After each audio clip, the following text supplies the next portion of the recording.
तर नमस्कार मित्रांनो, मी ऋतिक परत एकदा स्वागत करतो तुमचा फोर एंजल प्रोडक्शन या युट्यूब चॅनलवर।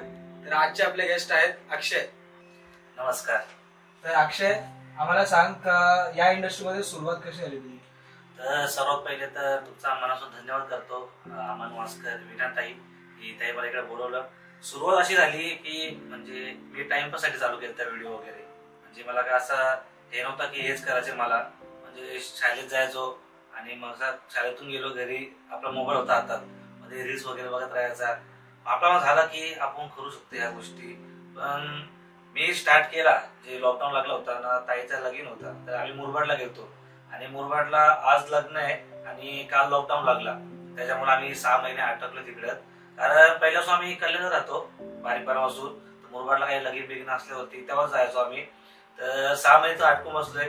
तर टिकटॉक होता तेव्हा, टिकटॉकचे कसा तेव्हा मला एवढं हे नव्हतं, म्हणजे टिकटॉक काय माहितच नव्हता। माझे मित्र बसायचे, त्यांना मी सांगायचो की मी पण हे करू का, तर काही मागं पण खेचायचे मला ना, काय सांगायचे काय बोलायचे कशाला करतोय बाबू, गावाचं नाव खराब होईल, हे असे नाचा पिसाचा होतोय, बाया बिया नाचतात अशा, तू नको करू। आणि काही चांगले पण सांगायचं की नाही अक्षय तू कर, याच्यामुळे आपल्या गावाचं नाव होतो, समाजाचं नाव होतं, उलट तुला चालू करू आपण। मी पहिलीच व्हिडिओ बनवली होती, आमचा मुरबाडचा डोंगर आहे असा पाठीमागे एकदम, म्हणजे क्लायमेट पावसाचं वातावरण होता। मी पहिली व्हिडिओ बनवली इक्विरायची बनवलेली, टाइमपास साठी बनवली ना, ती पोस्ट केली मी आणि 2-3 दिवसानंतर वाटते काय ते मिलियन व्हिडिओ गेली माझी पहिली व्हिडिओ। तर मला जेव्हा मेसेज यायला लागले, फोन यायला लागले आजूबाजूच्या गावामधून, अरे बोलतो तुझे व्हिडिओ व्हायरल झाले। तर मला माहित नाही, मी आता काय म्हणजे काय झालं आता, म्हणजे काय चुकीचा केला काय, नाही बोलतो तुला आता बोलतो लोक ओळखते आणि फॉलोअर्स पण वाढत लागले टिकटॉकच्या त्या टायमाला। तर मला असं मी एकदम हे घेतलं नथिंग काय नव्हतं असं म्हणजे। तर अजून 2-3 व्हिडिओ बनवल्या मी, त्या पण मस्त व्हायरल गेल्या। तर मी आजूबाजूच्या गावात जायचो, आमचं गाव आहे दसई आणि बाजूला मसा गाव आहे, जत्रेचं आमचं गाव जत्रा भरते आपली फेमस जत्रा म्हशीची, तिकडे पण गेलो मी आणि मग दुकानात गेलो मटण घ्यायला। आणि तेव्हा ते मला बोलावलं दुकानवाले, काय बोलतो तू अक्षय ना, तर मी हो तुझी व्हायरल झाली व्हिडिओ, मी हो झाले। मग ते फोटो वगैरे काढले माझ्यासोबत आणि खूप छान वाटलं मला, म्हणजे की फर्स्ट टाइम बोललो असा आपल्यासोबत म्हणजे झाले। आणि गावात जास्त कोण आमचे व्हिडिओ बनवत नाही आणि मी एकटा बनवत होतो, तेव्हा बरं वाटलं जरा। तर जसा अक्षय तू बोलला का तुझे मित्र आणि बोलायचे का कशाला करतो नको करू, आता त्यांचं रिएक्शन कसं आहे? आता रिएक्शन कसं म्हणजे त्या टायमाला म्हणजे कसं हसायचे लोक, त्यांना माहिती आता याचं नाव झालंय, 4 चौघ ओळखतात ना, ते पण माझ्यासोबत असले की म्हणजे त्यांचं एक नाव होतं ना की तू याला कसा ओळखतोस, तुझा हा मित्र कसा काय। मग आता ते काय चांगले म्हणजे एकदम म्हणजे चांगलं हे करतं मला की अक्षय नाही तू चला आमच्यासोबत फिरायला। तर मी त्यांना बोललो होतो की 2-3 बार तुम्ही पहिले मला सपोर्ट नव्हता केला, तुम्ही हसायचे माझ्यावरती। मी म्हणजे जेव्हा स्टार्ट केलं ना, तर आपला टिकटॉकचा स्टँड असतो तो मी 150 रुपयाला घ्यायला गेलो मुंबईला, तेव्हा एकटाच गेलतो मी, की सपोर्ट होता कुठल्या पोराचा मित्राचा, ते हसायचे माझ्यावरती काय नाचतो एकटाच असा घरामध्ये व्हिडिओ बनवतोस तू। पण मी बोललो नाही, बोललो आज हसता त्यांना बोललो, उद्या बोललो ते 30 लोक बोललो माझ्यावरती ना, माझ्या मागाचा फिरतो बोललो। तर मी स्टँड आणला 150 रुपयाचा आणि बनवून बसलेलो मी। तर माझ्या घरचे मला हसायचे की काय येड्यावानी करते, जा गपचूप म्हणजे कामही मला जा, कॉलेज शिकणं 12वीचे पेपर होते माझे, बोर्डाचे एक्झाम होते आणि मी काय अभ्यास करत नव्हतो, अशा कॉप्या करून पास झालो मी त्याच्यामुळे। आणि आता कसं जरा बरं वाटतं, म्हणजे फॉलोअर्स वाढला, ते लोकांचं प्रेम पण आहे खूप, युट्यूबचे पण म्हणजे सबस्क्राईब वाढला, ते लोकांना जिथं पण जातो आज सगळे प्रेम भेटतो, बरं वाटतं जरा। तर जसं आम्ही बघतो तुझ्या ब्लॉग मध्ये वगैरे का पूर्ण फॅमिली हॉटेल लाईन मध्ये बिझनेस मध्ये, मग फॅमिलीचा काय म्हणजे असं होतं का तू बिझनेस मध्ये तुला पण बिझनेस मध्ये स्टार्ट करायचा? हो, घरचे मला बोलायचे की तू हॉटेलवरती येत जा, म्हणजे ह्या गोष्टीमध्ये पुढं काय म्हणजे आहे नाही, एखादी बनवू शकतो।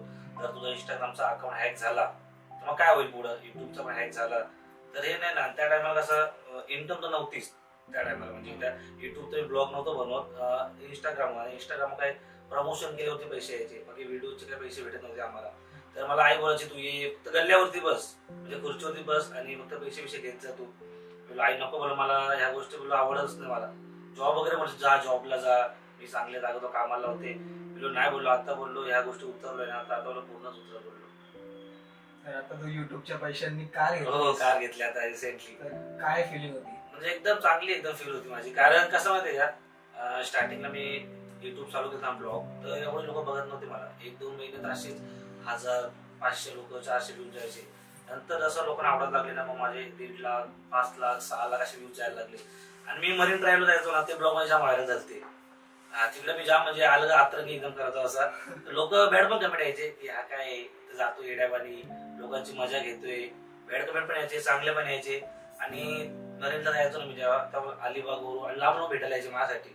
मी हर संडेला, म्हणजे ते संडे स्टिक असताना फक्त संडेला असतो, सकाळी 4 वाजता उठायचो मी आणि पोहोचायचो 5 वाजता. आणि सकाळी असतो फक्त संडेला.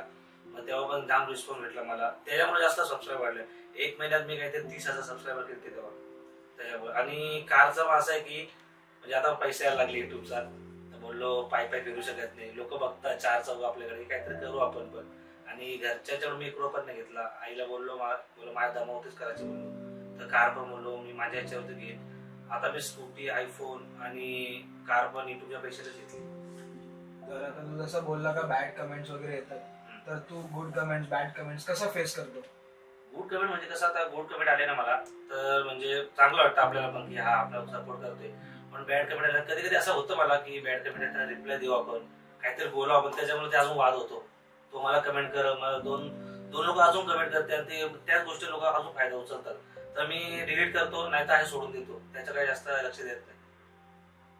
आता मित्रांचा सपोर्ट कसा आहे तुला? आता मित्रांचा खूप सपोर्ट आहे, खूप म्हणजे त्यांना चांगलं वाटतं की आपल्या गावातला आपला मित्र आपला कॉलेजचा पुढे तर चाललंय पुढं, त्याच्यामुळं खूप छान वाटतं. आणि त्यांचा पहिल्याच सपोर्ट आहे मला एकदम. मग अक्षय, तू आतापर्यंत किती सॉंग्स केलेत? माझे 14-15 सॉंग झाला ते आता. आणि मग त्यामधून तुझा सर्वात फेवरेट सॉंग कोणता होता? फेवरेट सॉंग तर सांगायला गेलो ना, माझे म्हणजे असे लव्ह सॉंग झाले, ते अँटी वक्टी झाला, म्हणजे असं एकदम हसणारे झाले सॉंग. पण माझा 21चा पहिला सॉंग म्हणजे आमंत्र झाले. म्हणजे असं नाही की मी आता त्यांच्या पॉडकास्टला म्हणजे त्यांचं नाव घेईन, कारण मला 21चा सॉंग करायचा होता पण मला भेटलाच नाही. गणपतीचे भेटले, मला सर्व सॉंग भेटला, ते 21चा हात भेटला आपला सपा मूवीचा. आणि खूप छान वाटलं की मूवी मधला सॉंग आहे, तर नक्की एकदम प्राऊड फील आहे घरच्यासाठी पण. आणि नक्कीच तुम्हाला बघा मूवी मध्ये दिसतो तुम्हाला आहे, तर छान वाटतं एकदम. तर अक्षय, जर तू या फील्ड मध्ये नसता तर तुला असं काय माइंडसेट होता का तुला दुसरं काहीतरी करायचं असं? माझी तर इच्छा होती म्हणजे पोलीस बनायची, की मी विचारच केला की 12वी झाली की पोलीस भरती देईल बोललो. कारण मला जाम म्हणजे मी येडा होतो एकदम की पोलीस बनायचा बोललो, आपल्याला बोललो काहीतरी करायचं. पण जसं 11वीला गेलो म्हणजे कॉलेजची लाईफ चालू होते, कधी मजा मस्ती, अशा गर्लफ्रेंडला फिरो हे ते, त्याच्यामुळे कसं मी ते सोडून दिलं, नाही बोला पोलीस नाही मला बोललो. मग ते नंतर बोललो की व्हिडिओ मध्ये जरा म्हणजे लोक ओळखतात, 4 चौघ ओळखतात आपल्याला, आणि पैसा पण या गोष्टीमध्ये असा नाही की पैसा नाही, पैसा भरपूर आहे, फक्त आपण मेहनत करायला पाहिजे. तर जसं तू बोलला कॉलेज टाइमला गर्लफ्रेंड फिरवायचा, म्हणजे तुझी गर्लफ्रेंड होती? हा, पहिले होती, 11वी-12वीला गर्लफ्रेंड होती. पण नंतर मग तिचा ब्रेकअप का झाला की ती बोलायला लागली तू व्हिडिओज नको बनवू. म्हणजे आता आपले सॉंग असतात तर पोलीस सोबत सॉंग असतात, तर आपलं म्हणजे एक असतो रोल की खांद्यावरती हात टाकायचा, तर ते होते हे नको करत जाऊ, तू मला नाही आवडत. माझा कुठल्या पोरीला फॉलो केला, आपण बहीण मानतो कोणला पण म्हणजे असा, तर बघतोय तू याला का फॉलो केला, याला कमेंटच का केली या पोरीला, त्याच्यावर जाम वाद व्हायचे. पण नंतर मग ह्या गोष्टीचा मला फरक पडायला लागला की मी व्हिडिओ बंद केले मध्ये की नको हिला बेकार वाटते असं. पण ते जास्त व्हायला लागला, बोललो नको पोर नकोच बोललो आई बोलत त्या पोरशी लगीन कर बोललो. आता मेसेज वगैरे येत? मेसेज जाम येतात पण नाही बोलतो म्हणजे असा, पण सध्या गर्लफ्रेंड नाही आता. तर अक्षय, तुझे एवढे फॅन्स आहेत, एवढे फॉलोअर्स आहेत, तर तुझा एक असा फॅन सोबत एक्सपिरियन्स म्हणजे तू त्यांना भेटला आणि तुला लाईफ टाइम आठवण राहिला, असं काय घडलंय का? आहे असा एक फॅन, म्हणजे काय झालं की तुम्हाला जाम मेसेज करायचा पहिले, आणि त्याला माझा काय ऍड्रेस माहिती, आम्हाला मोस्टली कोणा लोक रिप्लाय देत नाही, कारण काय पण विचारतात हाय जेवला का विवला का, एवढं देत नाही आपण कधी. पण मी ब्लॉग मध्ये कसं माझा लोकेशन माहिती आहे घराचा की कुठून निघतो हे ते, तर तो वाटतंय मी बाहेर गेलतो, वाटते टिटोळा गेलतो मंदिरामध्ये, आणि तो पोरगा 9 वाजता आलता घरी माझ्या. आणि मी मला ताईचा फोन आला की जो एक फॅन आले कोणतरी, छोटा पोर आहे, माझे सगळे छोटेच पण फॅन आहेत एकदम, 10वी 9वी 8वीचे. मग ते तो एकटा आला 9 वाजता ताईचा फोन की घरी लवकर. ताई बोललो आता शाळे बोललो, आणि मला जरा काम मीटिंग आहे बोललो, मला टाइम होईल. त्याला मी बोललो तू घरी जा बोललो, मला टाइम होईल. पण तो हो दादा बोलतो, मी तू ये बोलतो, मी थांबतो थोडा. 9 वाजता आलता तो, संध्याकाळी 7 वाजता घरी गेलता. तर अक्षय, तुला कसं वाटलं आमच्या पॉडकास्ट वर येऊन? खूप छान वाटलं मला, कारण मी तुमचे पॉडकास्ट बघितले होते, 5-6 बघितले होते. मला वाटत होता की मी कधी जाईल, त्याचा कधी मेसेज येतो मला की अक्षय तू ये. आणि काल ते मला मेसेज केला की अक्षय उद्या तुला यायचे तर फ्री आहेस का. तर काल ते आपल्या इंडियाचं ते होतं ना CST ला, तर तिकडे गेलो मी. रात्री मी 12:30 वाजता घरी आलो आणि जाम अंग दुखत होता माझा. तर ताई बोललो मी सांगतो तुला. काय बोलतो संध्याकाळ परत पण घालतो ये ना. तर बोललो ठीक आहे बोललो नाही बोललो. ही संधी बोललो आपल्याला भेटली ही घालू नाही शकत बोललो मी, कारण वेळ एकदाच येते. बोललो ताई मी येतोय बोललो. किती वाजता ताई 5 वाजता. ठीक आहे बोललो. आणि मोस्टली कोणी करत नाही, कारण मी फर्स्ट टाइम बघतोय आपल्या इथं म्हणजे आपल्या साईडला मराठी जे आपले मी आहे असा एकदम मोठा क्रिएटर आहे. मी छोटाच आहे एकदम, तुम्ही मला बोलवला ही खूप मोठी गोष्ट माझ्यासाठी. आणि असं तुम्ही पण करत राहा. जेवढे आपले समाजाची पोरं आहेत आपली मराठी पोरं आहेत तुमच्यामुळे त्यांची एक पर्सनॅलिटी समजते त्याला की हा या पोराची अशी लाईफस्टाईल आहे. तर त्यामुळं म्हणजे खूप छान वाटलं मला आणि धन्यवाद तुम्ही बोलवलं. खास विनाताईचा आणि अमन दादाचा आणि तुझा खूप धन्यवाद. आणि असं बोलवत राहा, असं तुमचा प्रेम असतो माझ्यावरती. सॉन्ग बिंग असतं नक्की एवढ्या मला संधी जातात. धन्यवाद. नक्कीच बोलू आम्ही पण. तर हा होता आपला आजचा पॉडकास्ट. तुम्हाला कसा वाटला नक्कीच कमेंट मध्ये सांगा. लाईक करा, शेअर करा आणि 4 एंजलला सबस्क्राईब करा.